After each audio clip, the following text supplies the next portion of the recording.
السلام علیکم my dear fellows. آج میں اس دور کے ایک امپورٹنٹ ایشو کے بارے میں ڈسکس کرنے لگا ہوں، اور وہ ہے غصہ یعنی کہ اینگر. دیکھیں، یہ آج کے دور میں بہت زیادہ پریویل کر چکا ہے، تو آج ہم نے اسٹریٹجی لرن کرنی ہے کہ کیسے اسے اوور کم کرنا ہے اگر آپ کو غصہ آ جاتا ہے. تو سب سے پہلے اس کے لیے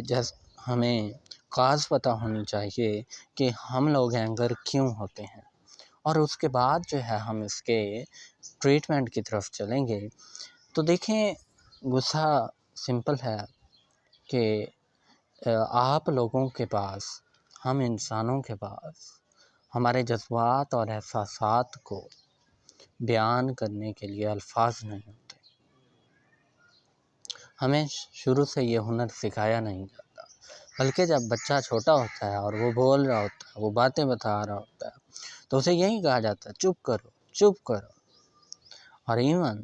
اگر وہ کچھ کھیل رہا ہوتا ہے یا کچھ کر رہا ہوتا ہے تو اسے یہی کہا جاتا ہے سکون سے بیٹھ جاؤ، یہ نہ کرو وہ نہ کرو. نتیجہ یہ نکلتا ہے کہ آہستہ آہستہ ان کی عادت بن جاتی ہے کہ وہ اپنے جذبات کا اظہار جو ہے نہیں کر پاتے، یعنی اپنے جذبات کو سپریس کرنے لگ جاتے ہیں. اب اس کا ایٹ دا اینڈ رزلٹ کیا ہوتا ہے؟ رزلٹ یہ ہوتا ہے کہ جب بھی وہ پھر کبھی وہیں بچے جب بڑے ہوتے ہیں اور وہ دکھی ہوتے ہیں، یا کبھی بھی انہیں جو ہے نا بہت زیادہ کوئی ٹینشن لائک ہوتا ہے، تو جو ہے وہ اس چیز کو اب الفاظ میں نہیں بیان کر پا رہے ہوتے کہ انہیں کیا مسئلہ ہے، تو وہ مختلف حالات کی شکل میں اسے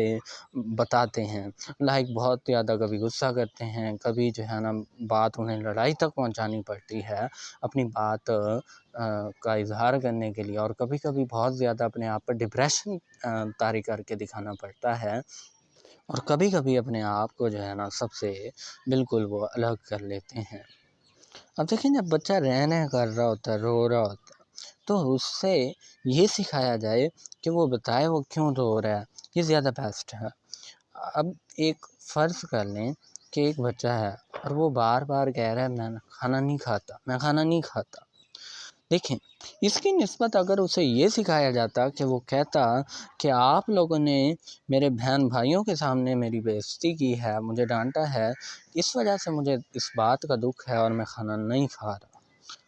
تو یہ زیادہ بہتر تھا کہ وہ اپنے جذبات کا اظہار کرتا. اب دیکھیں، یہی چیز بڑوں میں بھی غصے کی وجہ بن رہی ہوتی ہے کہ ہم لوگوں کے پاس ہماری ڈکشنری میں اتنے الفاظ ہی نہیں ہیں کہ ہم اپنے جذبات کو ایکسپریس کر پائیں. اب مثال لے لیں کہ ایک بندہ تھا، وہ گاڑی میں جا رہا تھا اور وہ کہیں ٹکرایا، وہ جیسے ہی نکلے گا فوراً جو ہے نا دوسرے بندے کی جس کی غلطی ہے اس کی جو ہے نا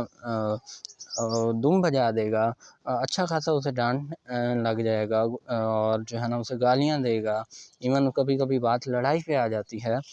اس کی وجہ کیا ہے کہ وہ اپنے جذبات کو الفاظ کی صورت میں ایکسپریس نہیں کر پایا. وہ اسے یہ نہیں کہہ سکا کہ بھائی جان یہ آپ کی غلطی تھی، آپ نے ٹریفک کے قوانین کے خلاف چلے ہیں اور آپ نے میرا اتنا زیادہ نقصان کر دیا، اور یہ میں خود جو ہے نا نقصان پورا نہیں کر سکتا، لہذا آپ نے مجھے یہ گاڑی ریپیئر کروا کے دینی. اب چونکہ یہ اس کے جذبات تھے، چونکہ اب وہ ان جذبات کو ایکسپلین نہیں کر پایا، تو وہ اینگر کی فارم لے کے جو ہے نا سامنے ایکسپریس ہوئے. لہذا میں اکثر کہا کرتا ہوں کہ جب بچے بول رہے ہوتے ہیں تو انہیں روکنا نہیں چاہیے بلکہ انکریج کرنا چاہیے. جو لوگ بچوں کو سنب کر دیتے ہیں تو نتیجہ کیا نکلتا ہے کہ وہ بچے پھر آہستہ آہستہ جھوٹ بولنے لگ جاتے ہیں، پریٹینڈ کرنے لگ جاتے ہیں to show something they have. تو اب ہم آتے ہیں اس کے ٹریٹمنٹ کی طرف. دیکھیں، اب کاز اس کی جو غصے کی تھی وہ یہ تھی کہ ہم اپنے جذبات کو جو ہے نا الفاظ کی شکل نہیں دے پائے.